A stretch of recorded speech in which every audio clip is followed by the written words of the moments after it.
আকাশবাণী কলকাতা স্থানীয় সংবাদ পড়ছি প্রিয়া বিশ্বকর্মা। রাজ্যে এসআইআর প্রক্রিয়ায় বিবেচনাধীন তালিকায় থাকা প্রায় ৬০ লক্ষ নামের মধ্যে ইতোমধ্যেই ৩২ লক্ষে নিষ্পত্তি হয়েছে। এর মধ্যে প্রায় ৪০% নাম বাদ গিয়েছে বলে রাজ্যের মুখ্য নির্বাচনী আধিকারিকের দপ্তর সূত্রে জানা গেছে। গত সোমবার প্রায় ১০ লক্ষ ভোটারের প্রথম সাপ্লিমেন্টারি তালিকা প্রকাশিত হয়েছিল। যাদের নাম ই সাইন প্রক্রিয়ার মাধ্যমে অনুমোদিত হয়েছে তাদের নামই ওই তালিকায় রয়েছে। পরবর্তী অতিরিক্ত তালিকা আগামীকাল প্রকাশিত হওয়ার কথা। রাজ্যের মুখ্য নির্বাচনী আধিকারিকের দপ্তরের তরফে প্রতিদিন তালিকা প্রকাশের অনুমতি চেয়ে কলকাতা হাইকোর্টে আবেদন জানানো হয়েছে। তবে আদালত জানিয়েছে ২৭ মার্চের পর বিষয়টি বিবেচনা করা হবে। উত্তরবঙ্গের ময়নাগুড়িতে নির্বাচনী জনসভা থেকে তৃণমূল কংগ্রেস নেত্রী মুখ্যমন্ত্রী মমতা ব্যানার্জি বিজেপি কর্মীদের সম্পর্কে আপত্তিকর মন্তব্য করেছেন বলে কেন্দ্রীয় শিক্ষা প্রতিমন্ত্রী সুকান্ত মজুমদার অভিযোগ করেছেন। সামাজিক মাধ্যমে এক পোস্টে তিনি লিখেছেন, নির্বাচনের ফল ঘোষণার পর রাজ্যের বিজেপি কর্মীদের হাতে প্ল্যাকার্ড নিয়ে বসে থাকতে হবে যেখানে লেখা থাকবে তারা বিজেপির সঙ্গে যুক্ত নন। মুখ্যমন্ত্রীর এই মন্তব্য গণতান্ত্রিক মূল্যবোধের পরিপন্থী। ২০২১ সালে বিধানসভা নির্বাচন পরবর্তী হিংসার স্মৃতিকেই তা উস্কে দেয়। নির্বাচন কমিশনের কাছে বিষয়টি অবিলম্বে খতিয়ে দেখার এবং পদক্ষেপ গ্রহণের অনুরোধ জানিয়েছেন তিনি। এদিকে আসন্ন বিধানসভা নির্বাচনকে মাথায় রেখে নিরাপত্তা ব্যবস্থা জোরদার করা হয়েছে। চলছে নাকা চেকিং। দক্ষিণ ২৪ পরগনার সাগর ব্লকের হরিণবাড়ি এলাকায় সকাল থেকেই বাইরে থেকে আসা প্রতিটি গাড়িতে তল্লাশি করা হচ্ছে। সন্দেহভাজনদের ওপর বিশেষ নজরদারির পাশাপাশি এলাকায় চলছে রুট মার্চ।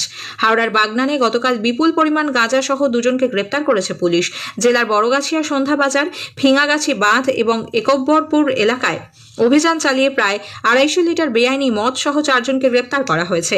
পুরুলিয়া স্টেশনের ৩ নম্বর প্ল্যাটফর্মে গতকাল পরিত্যক্ত একটি ব্যাগ থেকে ২ কিলোগ্রামেরও বেশি গাঁজা উদ্ধার করেছে রেল পুলিশ। মুর্শিদাবাদের নিমতিতায় স্থানীয় তৃণমূল কংগ্রেস নেতার আমন্ত্রণে এক অনুষ্ঠানে যোগ দেওয়ায় নিয়ম ভঙ্গের অভিযোগে ৭ বিএসএফ জওয়ানের বিরুদ্ধে শাস্তিমূলক ব্যবস্থা নেওয়া হয়েছে। সামাজিক মাধ্যমে ছড়িয়ে পড়া এক ভিডিওতে বিএসএফ এর পোশাকেই ওই ৭ জওয়ানকে অংশ নিতে দেখা যায়, যা নিয়ম বিরুদ্ধ।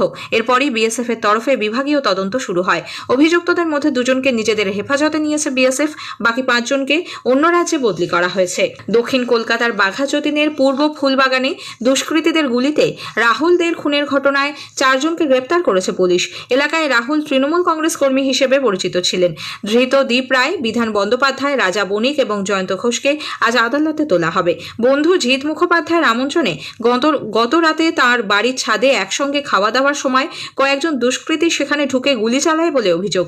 গুরুতর আহত অবস্থায় রাহুলকে হাসপাতালে নিয়ে যাওয়া হলে চিকিৎসকরা মৃত ঘোষণা করেন। আহত অবস্থায় জিতও হাসপাতালে চিকিৎসাধীন। রামনবমী উপলক্ষে কোনো রকম অপ্রীতিকর পরিস্থিতি এড়াতে রাজ্য প্রশাসনের তরফে যথাযথ বন্দোবস্ত করা হচ্ছে।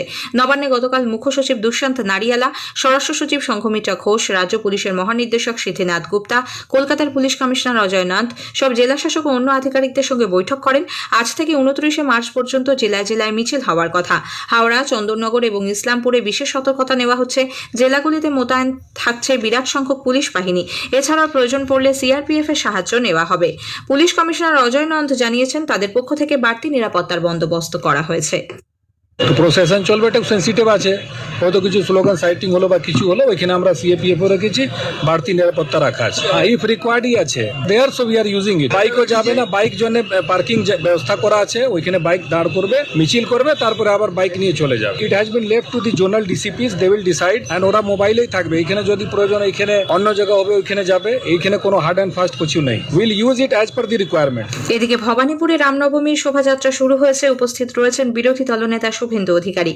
রামনবমী উপলক্ষে কলকাতা পুলিশ আজ ও আগামীকাল শহরের বিভিন্ন রাস্তায় যান চলাচল নিয়ন্ত্রণ করছে। আজ বেলা ১২টা থেকে রাত ১২টা পর্যন্ত এবং আগামীকাল সকাল ৬টা থেকে রাত ৮টা পর্যন্ত কলকাতা পুলিশের আওতায় থাকা সব থানা এলাকায় দুধ, অক্সিজেন সিলিন্ডার, এলপিজির মতো অত্যাবশ্যক পণ্য বহনকারী গাড়ি ছাড়া অন্য গাড়ি চলাচল বন্ধ থাকবে বলে পুলিশের তরফে এক বিজ্ঞপ্তিতে জানানো হয়েছে। এদিকে চৈত্র মাসের শুক্লা অষ্টমী তিথিতে আজ অন্নপূর্ণা পুজোর আয়োজন করা হয়েছে।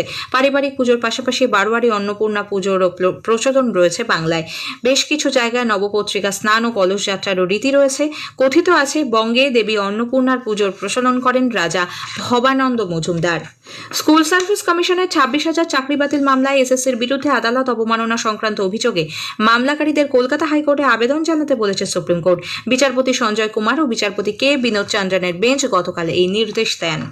বকেয়া মহার্ঘ ভাতার দাবিতে গত ১৩ই মার্চ সংগ্রামী যৌথ মঞ্চ সহ অন্যান্য সরকারি কর্মী সংগঠনের ডাকা ধর্মঘটের দিন কতজন শিক্ষক ও শিক্ষাকর্মী স্কুলে যাননি তার পূর্ণাঙ্গ তালিকা তৈরি করছে মধ্যশিক্ষা পর্ষদ। জেলা স্কুল পরিদর্শকদের পাঠানো এক চিঠিতে মধ্যশিক্ষা পর্ষদের পক্ষ থেকে বলা হয়েছে, ওই দিন যেসব শিক্ষক ও শিক্ষাকর্মী স্কুলে যাননি এবং অনুপস্থিতির কারণ জানাননি তাদের বিস্তারিত নামের তালিকা জরুরি ভিত্তিতে পর্ষদকে পাঠাতে হবে। উত্তরের দার্জিলিং, জলপাইগুড়ি, কালিম্পং এবং দক্ষিণবঙ্গের পশ্চিমের জেলাগুলিতে আজ হালকা ঝড় জলের সম্ভাবনা রয়েছে। তবে আগামীকাল উত্তরবঙ্গের উত্তরের প্রায় সব জেলা এবং দক্ষিণবঙ্গের বেশিরভাগ জেলাতেই বজ্রবিদ্যুৎ এবং দমকা হাওয়া সহ মাঝারি থেকে ভারী বৃষ্টির কমলা সতর্কতা। স্থানীয় সংবাদ শেষ হলো।